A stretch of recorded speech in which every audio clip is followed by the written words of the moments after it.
산 좋고 물 맑은 곳에는 사찰이 있기 마련이죠.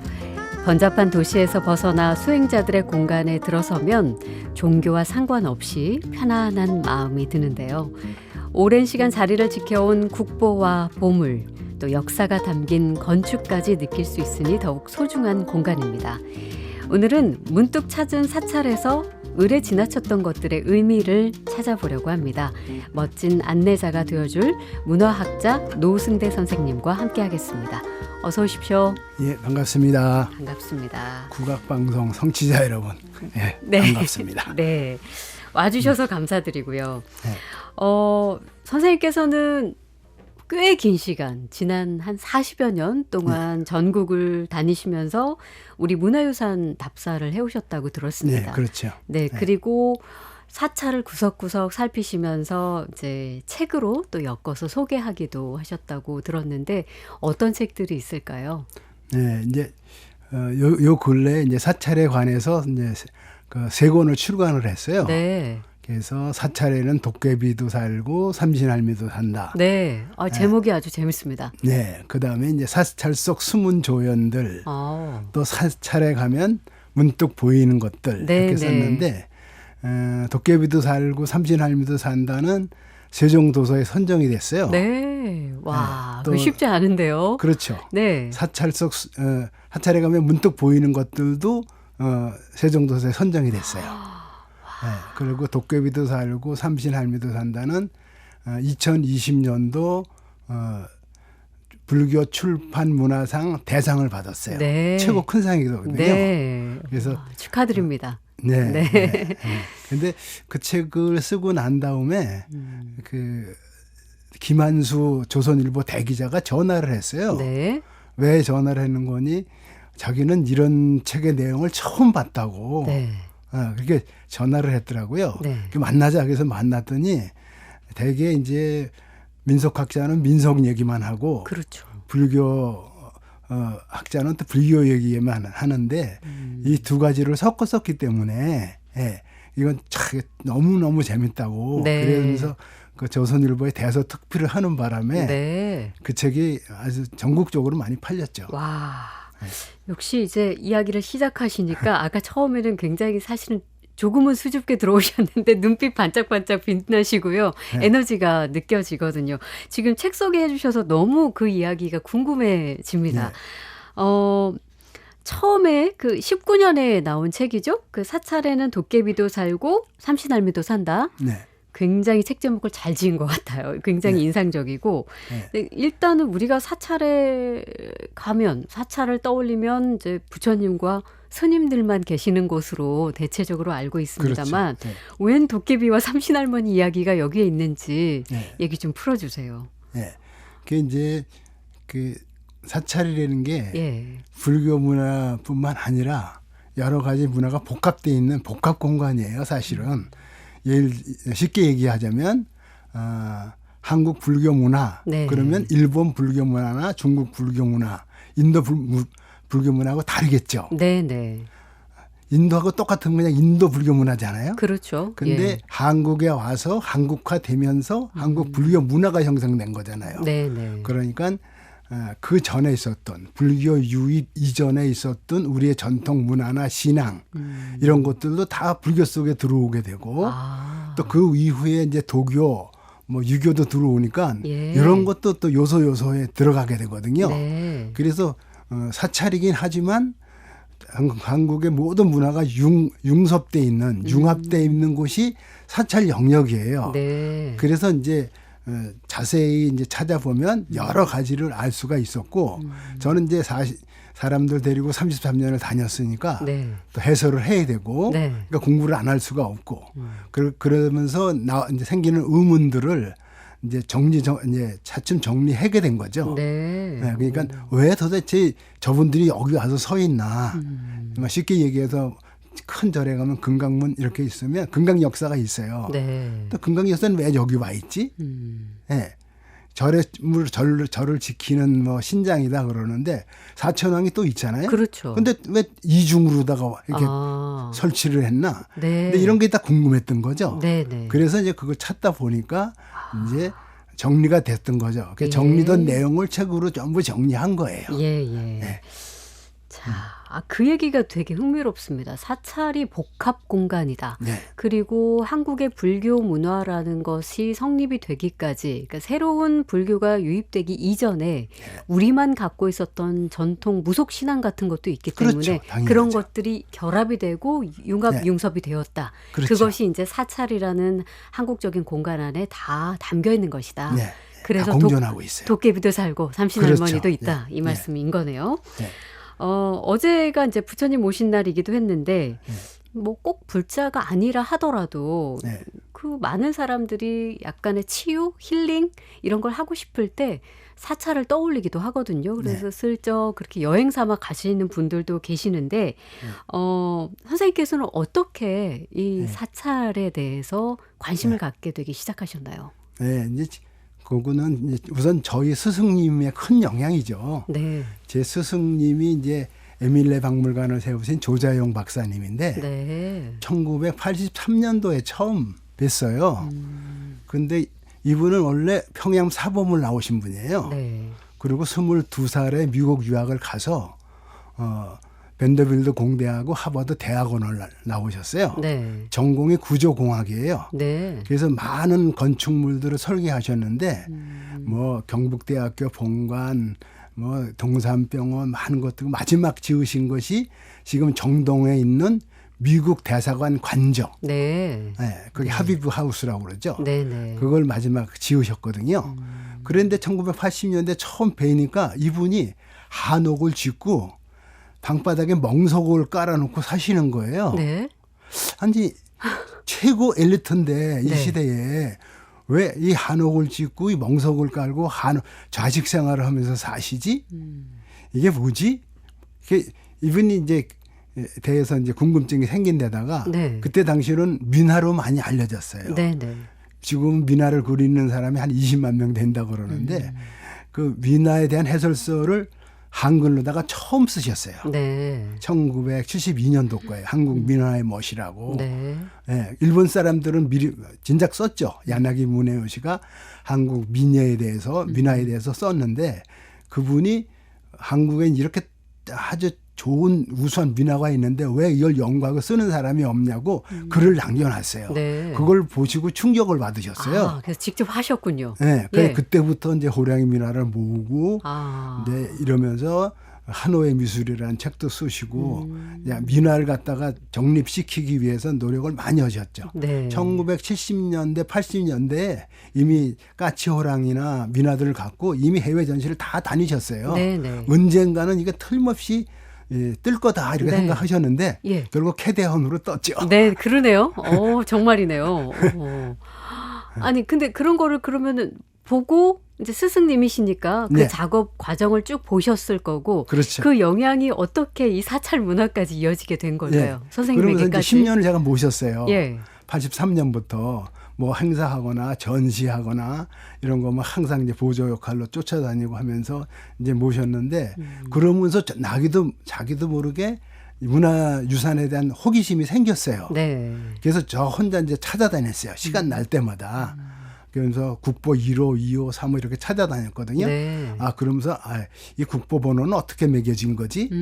이런 것도 다 이제 알게 되고 그러면서 이제 차츰 눈이 떠지고 10년쯤 되니까 눈이 열렸어요. 네. 너무 재밌는 거예요. 우리 문화를 공부하는 것이. 네, 네. 네.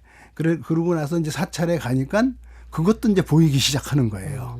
눈이 열리니까 한 번에 다 떠지더라고요. 네.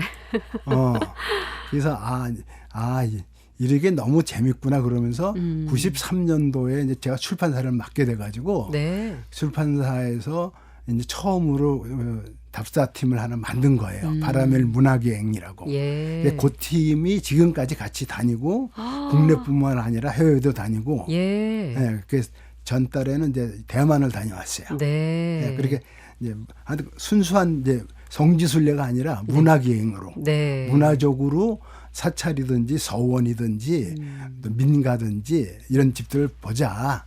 이런데 사찰을 많이 가는 이유는 일단 지정문화재의 70% 이상이 불교 문화재예요. 그러면 사찰에 많이 갈 수밖에 없죠. 그렇겠네요. 네, 그래서 사찰에 대해서 많은 이야기를 하다 보니까 이 세 권의 이제 시리즈가 나온 거고 결국 이제 박사님의 영향 때문에 이제 책을 쓰게 된 거고 또 박사님이 1978년도죠. 그 공간사랑에서 김덕수패가 처음 그 사물놀이를 시작할 때 그때도 그 현장에 계셨었거든요. 그래서 그 팀들이 해외에 나가는데 많은 역할을 하셨어요. 그래서 물론 가깝게 지내셨고 저도 또 박사님 인연으로 이제 김덕수 씨하고도 이제 오랜 인연이 있고. 알겠습니다. 전부 다 문화계 쪽의 그 인사들을 알게 된 게 다 박사님 스승님의, 영향이고 공부하고 된 것도 박사님 영향이죠. 와. 이렇게 흥미롭고 즐거운 그 문화 유산, 특히 이제 그 깊은 뿌리에는 우리의 불교 문화가 있다는 사실을 알게 되고 그로부터 시작해서 지금까지 이렇게 연을 이어오게 된 것은 훌륭한 스승을 만났기 때문이다라는 말씀해 주셨는데 저희도 기존에는 알 수 없었던 우리가 사찰이라고 하면 그냥 대략적으로만 알고 있었던 내용을 벗어나서 좀 개안을 해보는 그런 시간이 되기를 기대하겠습니다. 이게 먼저 전통 사찰의 기본적인 구조를 선생님께서 소개를 해주시면 좋겠는데 제가 이제 한번 떠올려 보면 사찰에 가면 그 주차장에 가장 가까운 곳에 사찰을 진입하는 가장 첫 문, 그 문을 떠올리면 지붕을 얹은 기둥이 있고 그렇게 크지 않기도 해요. 양쪽에 뭐 굉장히 뭐 나무로 된 기둥이기도 하고 돌로 된 기둥일 때도 있었던 것 같은데 그것을 지나서 이제 한참 올라가야 이제 정각이 보이는. 근데 그 처음 그 문이 일주문이라고 일주문이요. 맞습니까? 네, 이 문은 어떻게 이렇게 만들어지게 된 걸까요? 그러니까 일주문은 이제 기둥이 하나인 게 아니고 기둥이 일렬로 서 있다 이런 뜻이에요.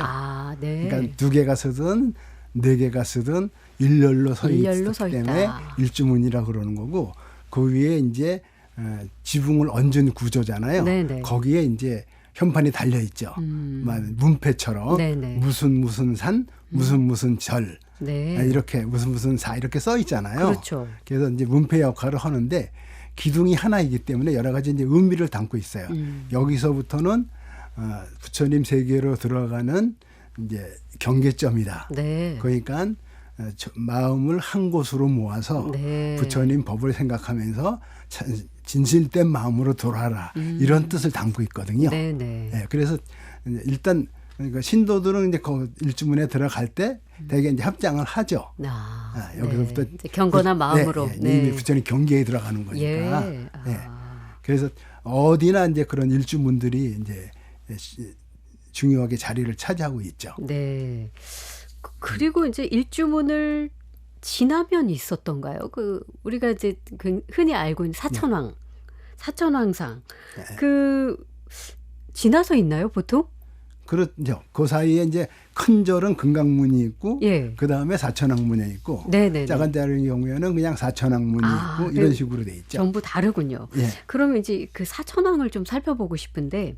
그 사천왕을 떠올리면 왜 이렇게 하나같이 표정이 무섭고 우락부락하고 약간 위협적인 형체를 가지고 있고 당연히 사천왕이라는 것은 뭐 악귀를 물리치고 보호한다, 수호한다 뭐 이런 의미라는 걸 알고 있기 때문에 그렇게 형상화되었을까라고 생각하지만 또 이것도 어떤 의미가 있을까요? 당연히 있죠. 어떤 걸까요? 무관복장을 하고 있잖아요. 원래 인도에서의 사천왕은 무관이 아니었어요. 무관이 아니고 평상복 그 사방의 신이었는데 이게 이제 이쪽 중앙아시아 쪽 간다라 지역을 거치면서 그 이제 무관복장으로 바뀌어요. 거기는 서역 36개국이라고 그래서 많은 나라들이 서로 옹립하고 군집돼 있어서 맨날 다퉜어요. 그러니까는 날씨도 춥고. 그래서 이제 인도가 완전히 다른 풍토거든요. 그러니까 거기 가서는 이제 무장으로 바뀐 거예요. 그리고 중국에 갈 때도 역시 무장으로 바뀌게 된 거고요. 근데 우리나라 와서도 역시 무관복장을 했는데 우리나라 사천왕 특이한 점이 하나 있어요. 무장을 했으면 머리는 투구를 써야 되잖아요. 그렇죠. 그런데 다 가보신 분들은 알겠지만 화관을 쓰고 있어요. 그러네요. 예. 저도 네. 지금 살펴보고 있는데 그러네요. 네, 전부 이렇게 꽃으로 이게 장식한 화관을 쓰고 있는 거거든요. 네네. 아니 그 맞지가 않잖아요. 그러네요. 이게 복장과 그렇죠. 모자가 맞지가 이 않네요. 화관은 원래 보살들이 쓰는 건데, 네. 예, 보살들이 대개 이제 쓰는 건데 무장이 옷은 무장을 하고 화관을 쓰고 화관을 쓰고 있거든요. 그건 왜 그래서 그럴까요? 이건 왜 그랬을까? 예. 이건 이제 찾아봤어요. 네. 그랬더니 그러니까 내치는 것이만 목적이 아니다. 아. 그러니까 악귀를 내치는 거로 돼 있잖아요. 물리치는 거로. 예. 그 부처님 영역에 악귀가 들어오는 걸 막는 역할만 하는 게 아니라 이 악귀를 부처님 법으로 이끄는 것도 중요하다. 그래서 그 보살이 쓰는 화관을 예. 보살의 역할이라는 게 중생을 이끌고 이제 나가는 거니까 네. 부처님 법으로. 네. 그러니까 화관을 쓰고 그러면서 이제 악귀를 밟고 있는 게 아니라 악귀가 사천왕팔을 들고 있는 포즈로 받드는 거로 사천왕을 받드는 그 예. 형태가 많이 등장하거든요. 네네. 그래서 우리나라만이 그렇게 화관으로 다 장식돼 있어요. 우리나라만 그렇습니까? 그렇죠. 무관이 아니에요. 예. 그러니까 머리는 투구가 아니라 화관을 쓰고 있다. 와, 네. 처음 알았습니다. 다시 가서 보시면 보이겠네요. 의미가 금방 눈에 보이죠. 예, 굉장히 깊은 의미가 담겨 있네요. 그렇죠. 그냥 수호의 의미를 떠나서 그런 악귀마저도 그렇죠. 불교의 세계로 네. 인도하는. 인도해야 된다. 네. 왜 사천왕의 임무 중에 하나다. 이런 뜻을 담고 있어요. 와, 깊은 뜻이 있습니다. 그 답사하시면서 본 수많은 사찰 중에 혹시 네. 일주문이 좀 독특한 곳이 있나요? 이 일주문은 그냥 다 사찰마다 비슷한 것이 아닌가요? 되게 다 비슷하죠. 예. 비슷한데 이제 특이한 게 예. 그 창녕에 관용사라고 있는데 관용사 일주문이 아마 제가 다녀본 중에서 제일 독특한 일주문이에요. 그러니까 절 외곽을 돌담으로 쌓고 네. 한쪽을 이제 문으로 만들었는데 굵은 큰 돌로다가 이제 양쪽 벽을 쌓고 위에 직사각형 돌을 2개 얹은 다음에 네네. 그 위에 지붕을 얹었어요. 그러니까 지붕을 얹었으니까 일주문이죠. 네네. 네, 일주문인데 현판을 달 데가 없어요. 예. 네. 그러니까 어디다? 무슨 살 무슨 절 이런 표시도 없고. 근데 어차피 이건 이제 절에 들어가는 그 문이니까. 그렇죠. 거기서 이제 스님들의 재치가 이제 있는 거예요. 예. 어차피 현판을 달 데가 없으니까 표시는 해야 되겠다. 네. 그래가지고 왼쪽 돌에다가 그 기둥돌에다가 네모나게 구획을 짓고 예. 안에다가 불자를 딱 써놨어요. 불자만 네. 그러니까 새긴 거네요. 그러니까. 그렇죠. 불자만 한문으로 써놨어요. 예. 그러니까 네. 이름 쓰듯이, 그러니까 여염집에 그 문패 달듯이 불자 딱 써놨어요. 예. 야, 그래서 제가 처음 보고서 와. 웃지 않을 수가 없었어요. 네. 야, 이거 부처님 집이라는 표시를 이렇게 재미있게 표시했구나. 위트가. 옛날 네. 스님들의 이게 재치고 유머구나. 그러네요. 예. 이게 사람들을 데리고 거기 가면은 다 너무나 재밌어 해요. 다. 네, 네. 예. 와, 이거 창녕에 있는 관용사의 산용의 관용사예요. 네, 일주문입니다. 한번 사진으로 찾아보시거나 실제로 들를 일이 있으시다면 꼭 한번 살펴보시고 그 돌판에 새겨진 불자도 확인하시면서 흐뭇하게 들어가시면 좋을 것 같습니다. 이제 절 구역에 들어서면 이제는 이제 여러 전각들이 보이기 시작하잖아요. 네. 그러면 뭐 대웅전, 관음전, 극락전 뭐 이런 것들이 있을 텐데 이게 사실 이제 요즘 세대들은 한자에 익숙하지 않아서 그렇죠. 직관적으로 확 와닿지가 않기도 해요. 그래서 좀 간단히 소개를 좀 해주실까요? 예, 그럴까요? 대웅전 그러면 큰 영웅이란 뜻이에요. 네. 큰 영웅. 어떤 영웅이냐? 생사를 벗어난 깨달은 사람. 이런 뜻이거든요. 네. 본래 석가모니 이런 말이 석가족의 성자 이런 뜻이거든요. 석가모니라는 말이. 네. 붙다른 말도 깨달은 사람, 깨달은 각자 이런 뜻이에요. 네네. 예. 그러니까는 깨달았다 이거죠. 그렇죠. 예. 그러니까 이 번뇌의 원인이 뭔지 이제 세간에 살려면 온갖 번뇌가 있잖아요. 그렇죠. 예? 그렇죠? 이런 생각 저런 생각이 너무 3만 6천 가지 생각이 머릿속에서 왔다 갔다 하는데 네네. 이것이 어디서 어떻게 생긴 것이냐 그 근원이 뭐냐 예, 이런 것을 파악하시고 그걸 뛰어넘어서 모든 중생을 편안하게 네. 마음 편안하게 살 수 있는 길을 제시하셨기 때문에 각자라 그러는 거고 네. 그러니까 이제 신하고는 약간 다른 개념이죠. 그러니까 중생들을 마음 편안하게 이제 열반의 색으로 이끄는 선생님 각자 네. 이런 뜻을 담고 있는 거거든요. 네, 네. 길을 제시하시는 거예요. 네, 네. 가고 안 가고는 사실은 우리의 의지죠. 그렇죠. 네. 알겠습니다. 자, 선생님 음악을 한 곡 듣고 이야기를 이어가 보도록 하겠습니다. 신주희의 대금 연주로 산사의 풍경 소리 듣겠습니다.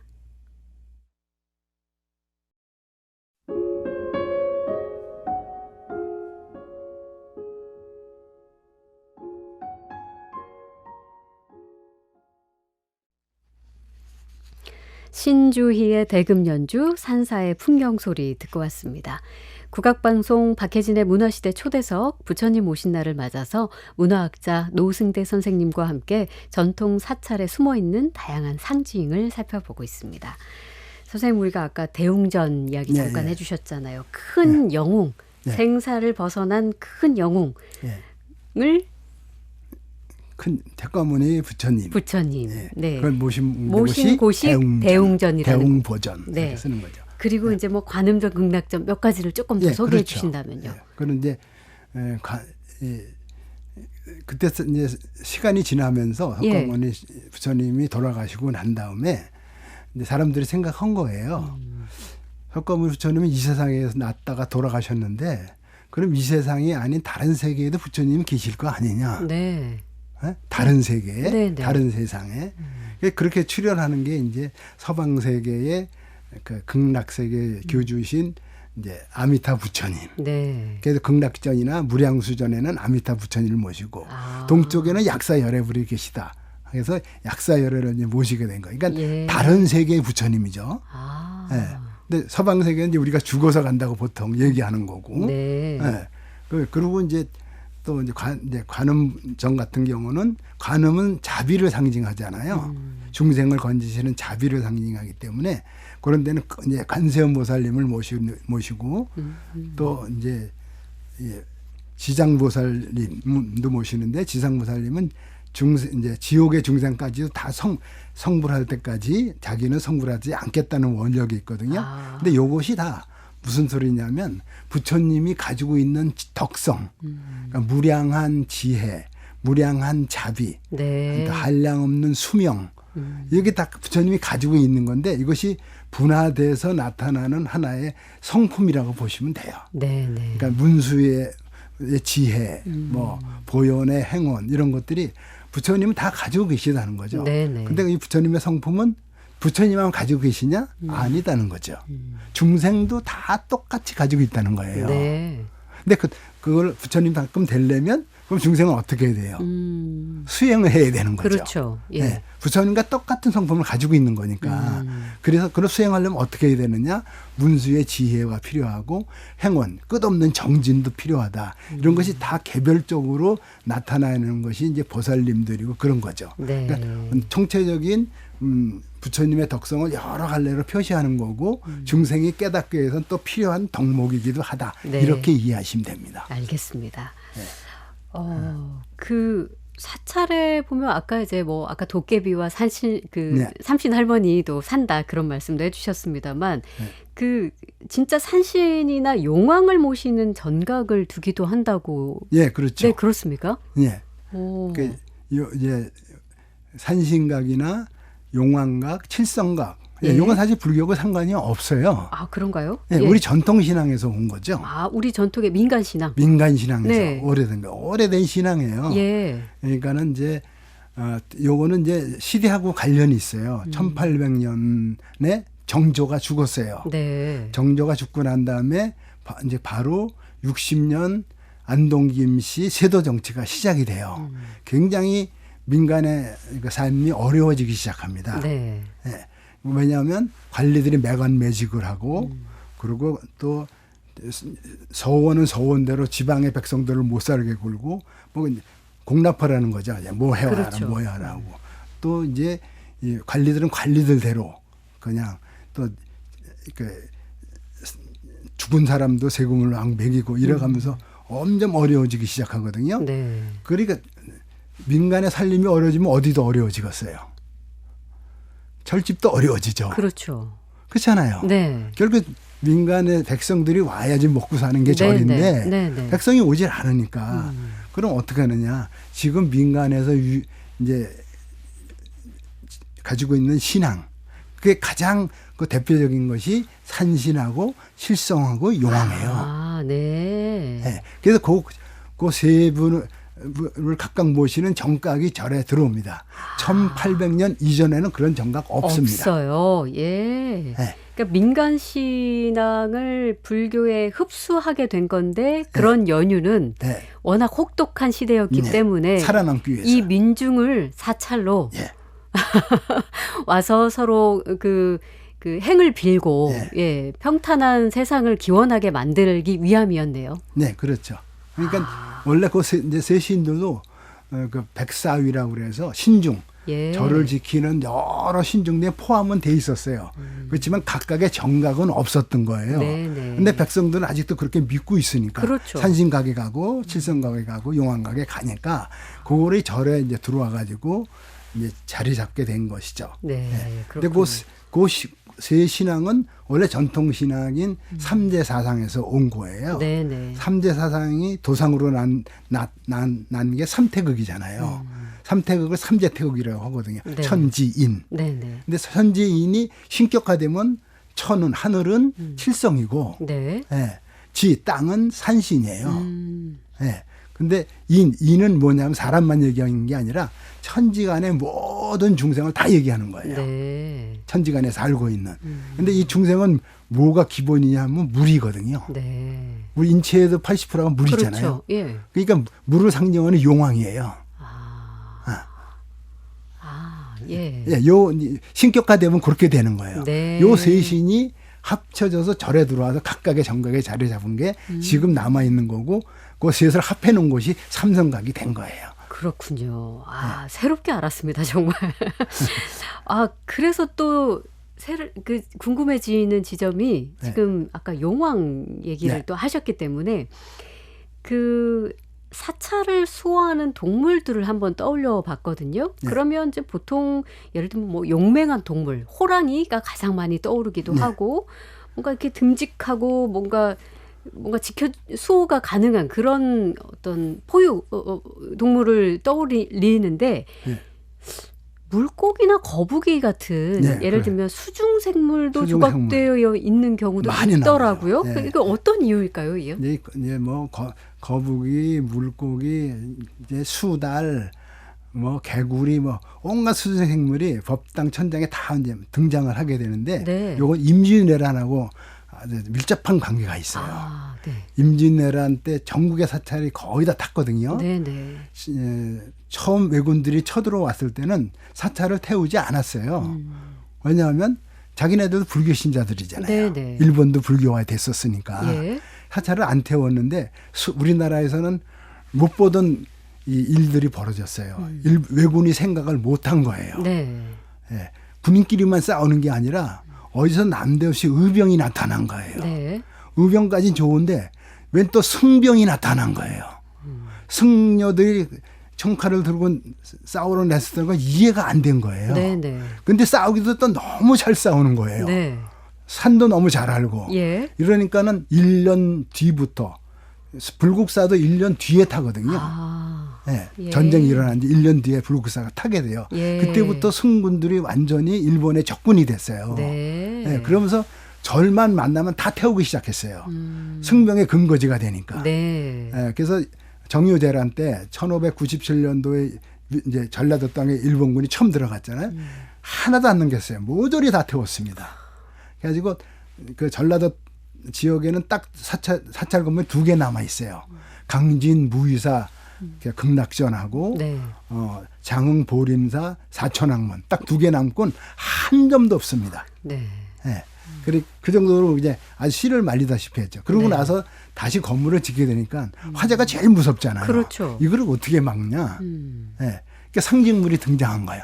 수중생물을 천장에 안치해서 예. 얘네들이 뭐라 지키라고 그러자. 물을 가까이 하게 예, 두자 예. 상징적으로. 예. 예. 그래가지고 연꽃줄기. 연꽃줄기는 이제 물속이잖아요. 연꽃줄기를 표시하면. 맞습니다. 그러니까 연꽃줄기 사이에 놓이는 수중생물들을 다 배치하고 그리고 이제 나중에 장식성이 막 가미되니까 이제 거기 뭐 개구리도 나타나고 근데 뭐 진거미도 나타나고 수달도 나타나고 다 나오네요. 예, 뭔가 그 수중생물들이 다 나타나게 돼서 결국은 이제 그 화재 때문에 방비책으로 나타나고 너희들도 거기 살면서 부처님 법문 듣고 다음 몸은 좀 좋게 받아라 하는 상징적 의미도 이제 주게 된 거죠. 네. 실제로 우리가 알고 있는 고려시대 때 건물들 뭐 부석사의 의량수전이나 고려 때 건물이 한 5개 남아 있는데 그런 데는 아무런 그런 수중생물이 없어요. 아, 그렇군요. 예, 임진왜란 이후에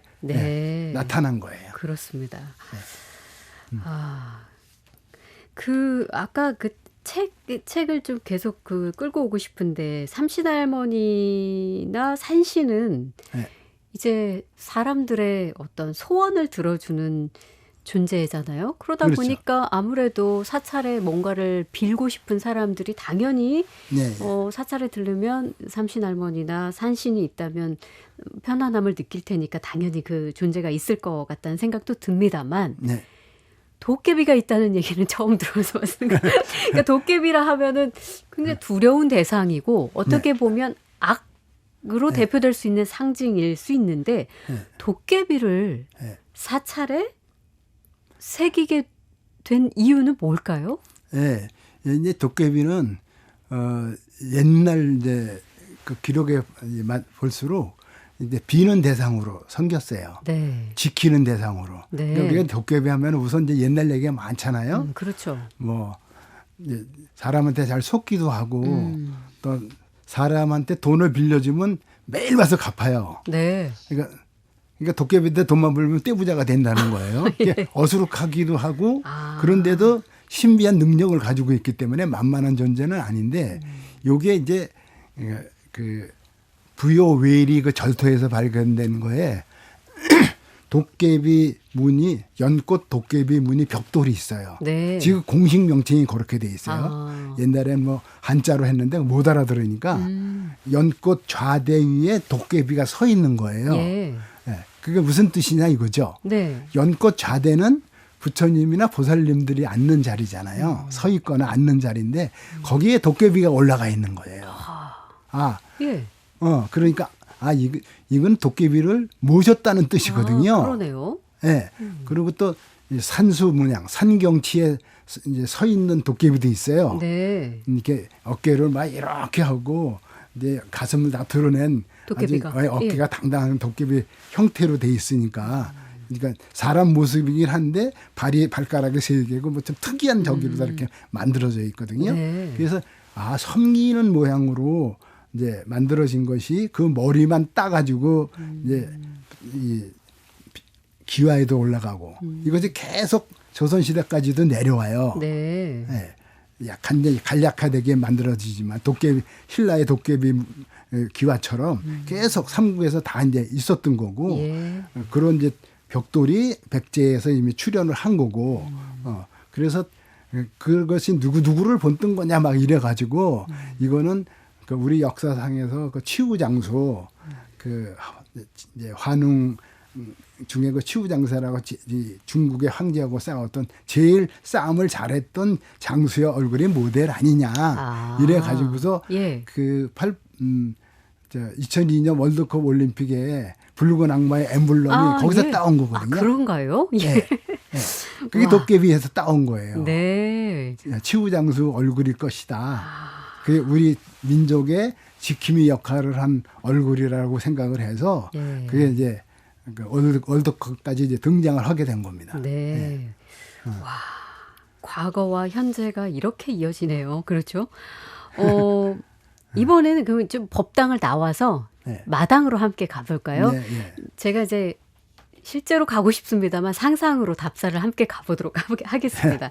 마당에서 쉽게 볼 수 있는 게 뭔가 떠올려 보면 석탑? 그리고 다르죠. 석등 이런 게 네. 있죠. 네. 근데 이제 석등이 보통 이렇게 촛불을 넣어두는 곳이잖아요. 석등이니까. 근데 등을 단순히 넣어두는 곳이죠. 요것만은 아닌 건가요? 아니죠.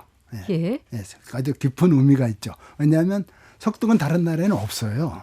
네. 예, 우리나라에서만 발전된 거예요. 일본에 몇 개 있는데 전부 우리하고 관련된 절에만 있어요. 네. 예, 석등은 200 몇 개가 지금 남아 있거든요. 중국에도 없어요. 예. 그래서 우리만 발전한 건데 왜 우리나라에 와서 이게 발전이 됐느냐? 예? 한국의 불교 속에서만 찾을 수 있느냐? 네. 그 원래 이제 그 부처님 당시에 그 부처님 어디 가서 이제 법문하고 기원 정사로 처소로 돌아가는 길에 어두워졌어요. 네. 그러니까 많은 사람들이 등불을 가시는 길에 이제 밝히려고 공양을 했어요. 네. 예, 예, 굉장히 밤길이 어두우니까. 그렇죠. 지금처럼 가로등이 없잖아요. 네네. 그게 이제 밝은 데로 가시라고. 그런데 난탈에는 아주 가난한 여인이 있었어요. 거의 거지처럼 사는 여인인데 그런 소식을 듣고 자기도 공양을 하고 싶은데 등 공양을 하고 싶은데 네. 예, 돈이 없잖아요. 그렇죠. 그래서 구걸에서 한 푼을 얻어가고 기름집에 갔는데 그 주인이 한 푼은 기름 조금밖에 안 되잖아요. 그러니까 그 기특하다고 그래서 기름을 좀 많이 줬어요. 네. 그걸 공양을 했어요. 부처님한테 공양하면서 이렇게 얘기했어요. 예, 다음 생에는 이제 그 지혜를 깨달아서 다른 중생을 밝힐 수 있는 사람의 되기를 원한다고. 네. 이렇게 발언했어요. 예, 그 여인이. 그 예. 여인이. 네네. 그러니까 자기를 위해서 이제 원을 바란 게 아니라 모든 사람들을 위해서 발언을 했어요. 예. 예. 그리고 아침이 되니까 이제 불이 다 꺼졌는데 그 불이 안 꺼지는 거예요. 오, 예. 그래서 이제 다른 제자들이 이제 끌어다가 날이 밝으니까 필요가 없잖아. 네. 끌래도 그게 안 꺼지는 거예요. 네네. 그러니까는 부처님이 오셔가지고 뭐라고 그랬냐면 그 등불은 너희들이 힘으로 끌 수 있는 게 아니다. 이거는 어느 가난한 여인이 원력으로 마음으로 킨 등불이기 때문에 꺼지지 않는다. 네. 이렇게 얘기를 했거든요. 네네. 예. 그래서 이걸 난타의 등불, 뭐 빈자, 가난한 자의 1등 그러는데 이것이 우리나라에 와서는 이걸 어떻게 극대화시킬 거냐. 꺼지지 않는 진리의 등불로. 예. 그러면서 이제 마당 한가운데 세워지게 된 거예요. 예. 그래서 어느 절에나 법당 앞에는 진리의 등불을 하나씩 세우는 것이 원칙이 된 거예요. 아, 그렇군요. 그게 이제 백제의 미륵사지, 익산 미륵사지에 처음 나타난 게 나중에 이제 불국사에까지 나타나서 전국적으로 다 이제 법당 앞에는 이제 석등을 하나 세우는 거로 예. 이렇게 유행이 됐고 우리 민족은 옛날서부터 등불을 켜는 거를 하나의 기도로 생각을 했어요. 불교 이전부터. 네네. 예. 항상 등을 켜는 것이 이제 기본 원칙이에요. 예. 예. 근데 그러니까는 그 불교의 그 등하고 우리 전통적으로 내려오는 이제 불을 켜는 그 신앙하고 합쳐져 가지고 나타난 것이 석등이라고 보시면 돼요. 너무 흥미롭습니다. 네. 석등이 우리나라만 네. 있다는 것도 처음 잘 알게 모르죠. 되었고 네. 이 법당 앞에 세워진 그 등불 이 석등의 기원도 처음 알게 되었습니다. 근데 이 석등에 여러 상징을 또 새겨 넣습니까? 그래서? 그렇죠. 처음에 이제 불구석 석등 보시면 아무 예. 조각이 없어요. 네네. 사각이 없고 기둥이 이제 팔각인 거 이렇게만 돼 있는데 이제 팔각은 이제 팔정도라고 그래가지고 깨닫기 위해서 행하는 8가지 그 이제 수행법 그걸 말하는 거거든요. 네네. 그래서 팔각을 통해서 이제 깨달은다 이런 뜻으로 팔각을 많이 쓰는 건데 그리고 나중에 이거 진리의 등불을 상징하니까 부처님을 상징하는 거잖아요. 네. 그러니까 거기에 이제 보살상도 나타나고 부처님 주위를 이제 서 있는 네. 그리고 부처님을 지키는 사천왕도 나타나요. 아, 석등 그 주변에 그렇죠. 네, 조각. 불 켜는 화사석 그 주변으로 나타나고 네, 네. 또 기둥이 사자가 2마리가 떠받치는 모양으로도 나타나요. 네. 사자 자체가 부처님을 상징하기도 하잖아요. 네. 그러니까 그런 상징으로다가 이제 변모가 되죠. 네. 예. 그래서 계속 이제 석등은 조선시대까지도 만들어지는데 조선시대에 오면 이제 굉장히 적죠. 왜냐하면 등을 만든다는 나는 것, 돌조각 건드는 거 비용이 많이 들어가니까 예. 조선시대 이제 불교가 억압되던 시대잖아요. 그러니까 그때는 돌로 만드는 게 많이 줄어요. 마이불도 줄고 석탑도 줄고 네. 석등도 줄거든요. 그렇군요. 만드는 것이. 예. 네. 네. 자, 석등 이야기에 한참 빠져들다가 이제는 석탑 이야기를 좀 해보고 싶은데 뭐 우리가 흔히 아는 뭐 익산의 미륵사지 석탑이나 그렇죠. 불국사 3층 석탑을 모두 알고 계실 텐데 네. 이 사찰에서 석탑은 어떤 역할을 하고 있습니까? 예. 원래 이제 석가모니 부처님이 죽고 난 다음에 이제 다비해서 화장에서 나온 사리를 네. 여러 군데에서 모시고서 석탑으로 그쪽에는 이제 벽돌탑이죠. 탑으로 만들었어요. 탑으로 만들어서 그거를 공양하게끔 했거든요. 네. 거기 가서 예경하고 석가모니를 불상을 안 만들었어요. 한 400년간. 네. 왜냐하면 위대한 성자의 모습을 함부로 조각으로 나타낼 수 없다 생각했기 때문에 네네. 불탑이 그걸 대신한 거예요. 그렇군요. 예, 불탑이 바로 석가모니를 붓다를 상징하는 거예요. 그런데 400년 후에 그 간다라 지역에서 이 그리스 문화의 영향으로 그리스 문화에 조각이 많잖아요. 네. 거기서 이제 그 불상이 처음 만들어져요. 네. 이게 만들어져 가지고 점점 이제 퍼지기 시작했는데 중국에 들어올 때는 탑하고 이 불상하고 같이 들어왔어요. 네네. 같이. 그럼 요걸 어떻게 할 거냐? 네. 같이 들어왔으니까. 네. 그러니까 그러면 불상은 법당에 모시고 탑은 법당 앞에 모신다. 바닥에, 예. 그래서 요건 야외에서 경배할 때 쓰고 법당에 있는 부처님은 실내에서 경배할 때 쓴다. 요것이 들어와서 우리나라에서도 이 법당 앞에 석탑이 있는 거로 이렇게 이제 정착이 된 거예요. 그렇군요. 네. 상징은 똑같은 거. 부처님을 상징하는 거는. 네. 와, 이렇게 이제 설명을 듣고 보니까 진짜 빨리 가서 확인하고 싶은 그런 마음이 정말 드네요. 종교를 넘어서 이제 어떤 우리 역사와 정체성을 품은 공간으로서 이 사찰의 문화유산이 이제 체계적으로 보호를 꾸준히 받는다면 좋겠다 이런 마음을 갖게 되는데 그러기 위해서 필요한 어떤 지원이나 대책 같은 것도 생각해 보셨을까요? 요즘에는 뭐 이제 정부에서 지원 많이 하고 특히 템플스테이 이런 거에 외국인들도 엄청나게 많이 들어오기 때문에 뭐 따로 이렇게 뭐 저거 할 것은 없어요. 근데 오히려 이제 사찰 측에서 이제 그 사찰을 갖다가 가꾸고 할 때 옛 영역을 해치지 않고 새로운 건물을 짓더라도 그 외곽으로 기존 영역에 들어가지 않고 잘 보존하고 그래서 또 높이도 좀 제한을 해서 그 주위 환경에 맞게 원래 우리 선조들은 산세나 지세를 함부로 해치지 않았거든요. 높은 축대를 쌓는다든가 막 땅을 깎아서 평지를 만들 이런 건 원래 없는 법이거든요. 우리나라에는. 그러니까 그런 것을 잘 감안해 가지고 그러니까 조금 잘 어울리게 안타까운 것이 그 우리나라 이제 7개 사찰이 산지 승원으로 등록이 됐어요. 세계문화유산으로.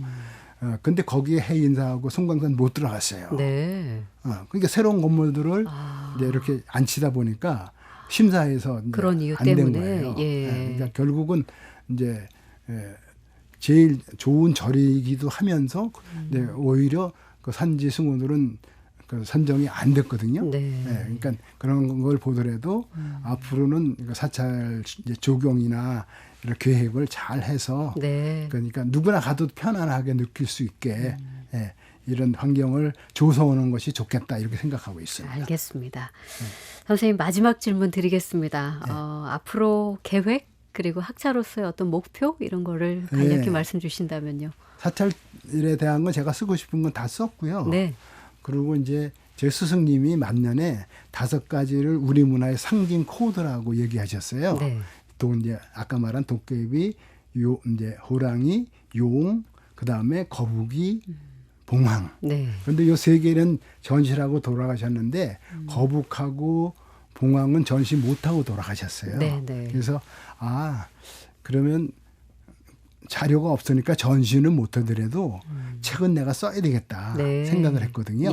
그래서 거북이 책은 써서 넘겼어요. 그래서 올 9월에 이제 나올 거예요. 그리고 이제 그 외의 책들도 이제 제가 몇 가지 이제 구상하고 있는 게 있어요. 이런 것은 좀 써놔야 되겠다. 지금은 AI에 이제 치면 다 나오잖아요. 네. 모든 게. 네. 그러니까는 나는 AI에 오히려 정보를 주는 책을 써야 되겠다. 기록으로서 의미가 있는. 예. 그렇게 생각하고 이제 내년도